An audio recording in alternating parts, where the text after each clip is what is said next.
सबसे पहला क्वेश्चन है दोस्तों, राज्यसभा द्वारा लोकसभा को धन विधेयक कितने समय में लौटा देना चाहिए।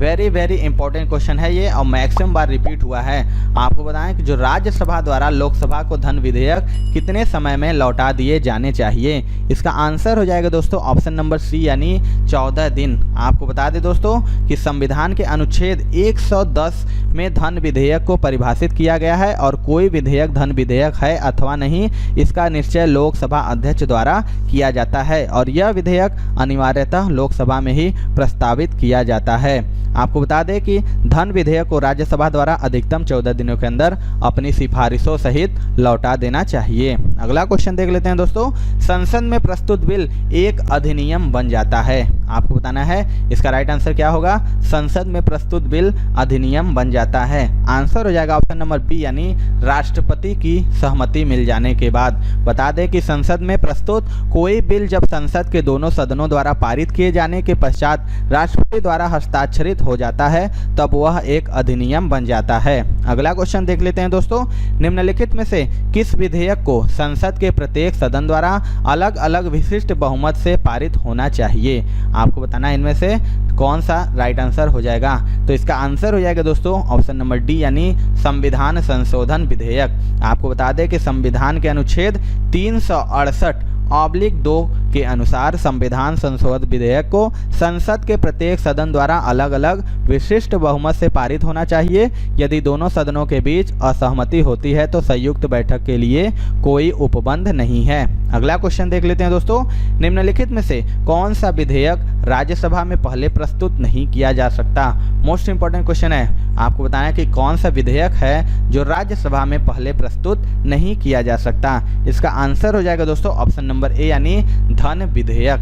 आपको बताया मैंने कि अनुच्छेद 109/1 के अनुसार धन विधेयक सर्वप्रथम केवल लोकसभा में ही प्रस्तुत किया जा सकता है और वह राज्यसभा में पेश नहीं किया जा सकता और धन विधेयक राष्ट्रपति की पूर्व सिफारिश पर लोकसभा में प्रस्तुत किया जा सकता है। अगला क्वेश्चन देख लेते हैं दोस्तों, जब संसद के दोनों सदनों में किसी साधारण विधेयक के मतभेद हो गए हों तो इस गतिरोध को किसके द्वारा सुलझाया जाता है। आपको बताना है ये मोस्ट वेरी इंपॉर्टेंट क्वेश्चन है। आपको बताना है कि जब संसद के दोनों सदनों में किसी साधारण विधेयक में मतभेद हो तो इस गतिरोध को किसके द्वारा सुलझाया जा सकता है। इसका आंसर हो जाएगा दोस्तों ऑप्शन नंबर ए यानी दोनों सदनों की संयुक्त बैठक करके। मैंने आपको बताया कि संविधान के अनुच्छेद 108 के प्रावधानों के अनुसार जब संसद के दोनों सदनों में किसी साधारण विधेयक के विषय में मतभेद हो तो इस गतिरोध को दूर करने के लिए राष्ट्रपति दोनों सदनों की संयुक्त बैठक बुलाता है जिसकी अध्यक्षता लोकसभा अध्यक्ष करता है। आगे देख लेते हैं दोस्तों, संविधान के अनुसार लोकसभा के स्पीकर को उसके पद से हटाया जा सकता है यदि। आपको बताना है कि संविधान के अनुसार जो लोकसभा के स्पीकर होते हैं उसके पद से हटाया जा सकता है यदि। इसका आंसर हो जाएगा दोस्तों ऑप्शन नंबर ए यानी सदन के सभी सदस्यों के बहुमत द्वारा प्रस्तावित पारित हो। बता दें कि संविधान के अनुच्छेद 94 के अनुसार लोकसभा के स्पीकर यानी अध्यक्ष को लोकसभा के सभी सदस्यों के बहुमत द्वारा पारित प्रस्ताव द्वारा हटाया जा सकता है। जब अध्यक्ष को हटाने के प्रस्ताव पर सदन के विचार किया जाता है तो अध्यक्ष सदन की न तो अध्यक्षता करेगा और न ही बराबर मत होने की दशा में निर्णायक मत देने का अधिकार होगा। अगला क्वेश्चन देख लेते हैं दोस्तों, निम्नलिखित किस निकाय की अध्यक्षता गैर संसद करता है। आपको बताना है कि इनमें से किस निकाय की अध्यक्षता गैर संसद करता है। आंसर हो जाएगा दोस्तों ऑप्शन नंबर बी यानी राज्यसभा। आपको बता दें कि संविधान के अनुच्छेद 64 के अनुसार उपराष्ट्रपति जिसका निर्वाचन संसद के दोनों सदनों के सदस्य करते हैं तथा वह उच्च सदन अर्थात राज्यसभा तथा पदेन सभापति होता है और राज्यसभा का सभापति स्वयं उस सदन का सदस्य नहीं होता है। अगला क्वेश्चन देख लेते हैं दोस्तों, भारतीय संविधान का कौन सा अनुच्छेद राष्ट्रपति को लोकसभा भंग करने की शक्ति प्रदान करता है? मोस्ट इंपॉर्टेंट क्वेश्चन है, आपको बताना है कि भारतीय संविधान का कौन सा अनुच्छेद है जो राष्ट्रपति को लोकसभा भंग करने की शक्ति प्रदान करता है। आंसर हो जाएगा दोस्तों ऑप्शन नंबर सी यानी अनुच्छेद 85।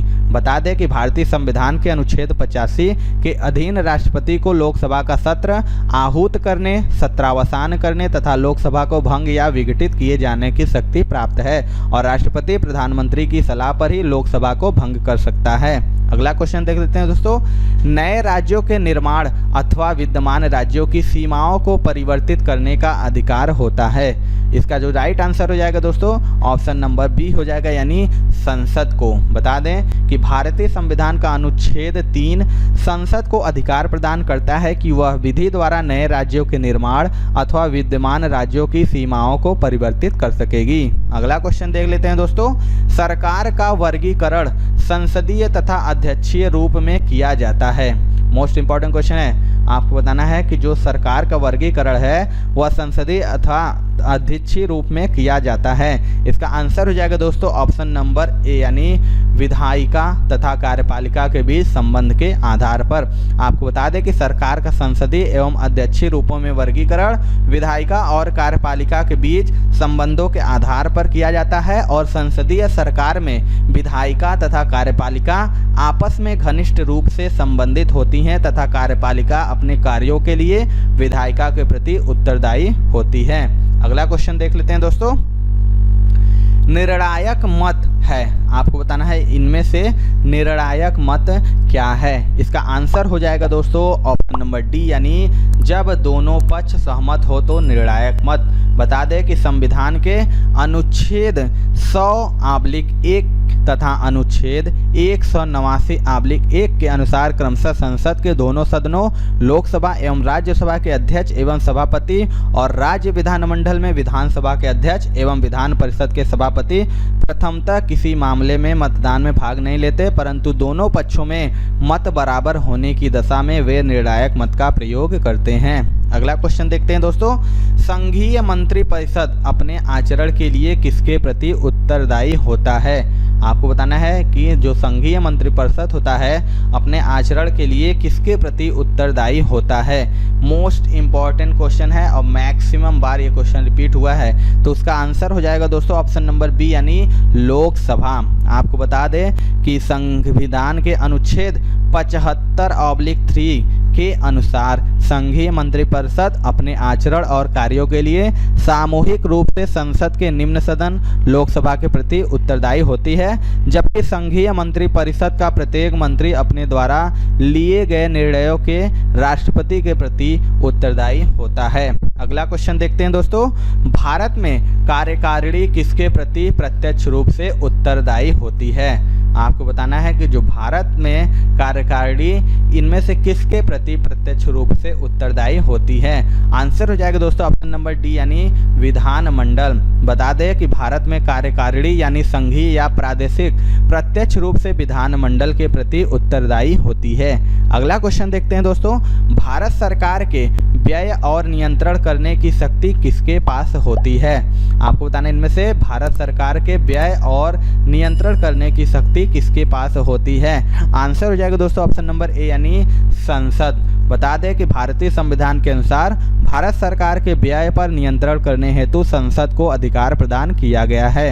अगला क्वेश्चन देखते हैं दोस्तों, संसद के दोनों सदनों के सदस्य रहे बिना कोई व्यक्ति कब तक मंत्री के रूप में बना रह सकता है? तो इसका जो राइट आंसर हो जाएगा दोस्तों ऑप्शन नंबर बी हो जाएगा यानी 6 मंथ। आपको बता दें दोस्तों कि संसद के दोनों सदनों का सदस्य रहे बिना कोई व्यक्ति 6 माह तक मंत्री के रूप में बना रह सकता है और 6 माह में ही उसको मंत्री बने रहने के लिए किसी भी सदन के लिए निर्वाचित होना अनिवार्य है। अनुच्छेद 75/5 में यह व्यवस्था की गई है। अगला क्वेश्चन देखते हैं दोस्तों, निम्नलिखित में से किसका चुनाव निर्वाचन आयोग के द्वारा नहीं किया जाता है? आपको बताना है इनमें से किसका चुनाव निर्वाचन आयोग के द्वारा नहीं किया जाता है। आंसर हो जाएगा दोस्तों ऑप्शन नंबर सी यानी मुख्यमंत्री। आपको बता दें दोस्तों कि अनुच्छेद 324 के अनुसार निर्वाचन आयोग राष्ट्रपति तथा उपराष्ट्रपति के चुनाव का अधीक्षण करता है, जबकि मुख्यमंत्री का चुनाव निर्वाचन आयोग द्वारा नहीं किया जाता। और अनुच्छेद 164/1 के अनुसार मुख्यमंत्री को राज्यपाल नियुक्त करता है और मुख्यमंत्री के परामर्श पर राज्यपाल अन्य मंत्रियों की नियुक्ति करता है। अगला क्वेश्चन देख लेते हैं दोस्तों। भारत में दोपहर में प्रथम बार किसने बजट पेश किया? आपको बताना इनमें से भारत में दोपहर में प्रथम बार किसने बजट पेश किया।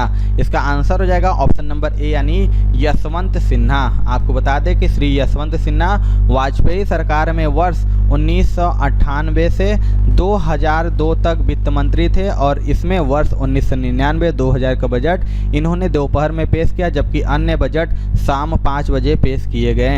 अगला क्वेश्चन देख लेते हैं दोस्तों। राष्ट्रीय विकास परिषद के सदस्य कौन होते हैं? आपको बताना इनमें से राष्ट्रीय विकास परिषद के सदस्य कौन होते हैं। इसका आंसर हो जाएगा दोस्तों ऑप्शन नंबर डी यानी इनमें से कोई नहीं। आपको बताया दोस्तों कि राष्ट्रीय विकास परिषद के सदस्य सभी केंद्रीय कैबिनेट मंत्री, सभी केंद्र शासित राज्यों के मुख्यमंत्री या प्रशासक एवं सभी राज्यों के मुख्यमंत्री होते हैं और राष्ट्रीय विकास परिषद का अध्यक्ष प्रधानमंत्री होता है। अगला क्वेश्चन देख लेते हैं दोस्तों।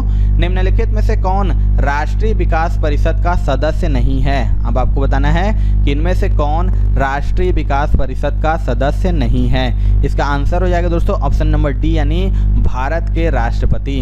आपको बता दें कि राष्ट्रीय विकास परिषद की स्थापना वर्ष 1952 में योजना आयोग की अनुषंगी समिति के रूप में इस उद्देश्य से की गई जिससे राज्यों को योजनाओं के निर्माण में सहयुक्त किया जा सके। अगला क्वेश्चन देख लेते हैं दोस्तों।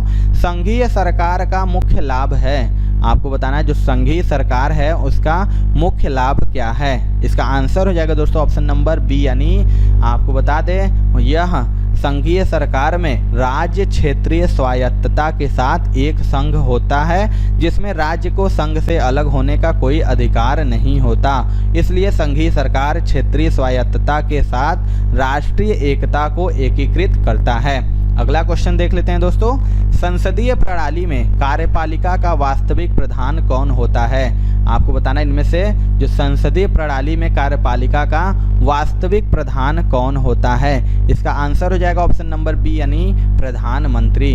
आपको बता दें कि संसदीय प्रणाली में कार्यपालिका का वास्तविक प्रधान प्रधानमंत्री होता है और जबकि संवैधानिक प्रधान राष्ट्रपति होता है। अगला क्वेश्चन देखते हैं दोस्तों। भारत की संसदीय प्रणाली कहाँ से ली गई है? मोस्ट इम्पॉर्टेंट है। आपको बताना है जो भारत की संसदीय प्रणाली है वह इनमें से किस देश से ली गई है। इसका आंसर हो जाएगा दोस्तों ऑप्शन नंबर बी यानी ब्रिटेन से। आपको बता दें दोस्तों कि भारत का संविधान संसदीय प्रणाली के आधार पर बनाया गया है और यह संसदीय प्रणाली ब्रिटेन से ली गई है और इसका आधार भारत सरकार अधिनियम 1935 है। अगला क्वेश्चन देखते हैं दोस्तों। निम्न में से किस संविधान से भारतीय कानून की अवधारणा, संसदीय व्यवस्था तथा कानून निर्माण विधि की प्रेरणा मिली?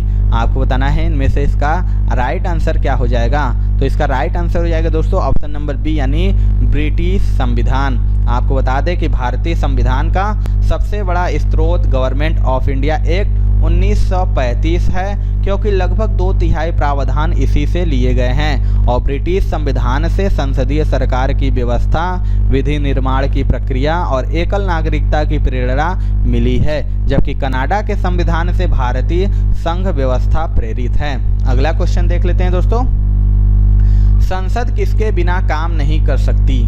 मोस्ट इम्पॉर्टेंट है। आपको बताना है जो संसद है वह इनमें से किसके बिना कार्य नहीं कर सकती है। इसका आंसर हो जाएगा दोस्तों ऑप्शन नंबर डी यानी संसद सदस्य के बिना काम नहीं कर सकती है। अगला क्वेश्चन देख लेते हैं दोस्तों। निम्न में से कौन सा कार्य राज्यसभा के सदस्य ही कर सकते हैं? इनमें से आपको बताना है कि कौन सा कार्य है जो राज्यसभा के सदस्य ही कर सकते हैं। इसका आंसर हो जाएगा दोस्तों ऑप्शन नंबर सी यानी राज्य सूची के किसी विषय को राष्ट्रीय महत्व का घोषित करना।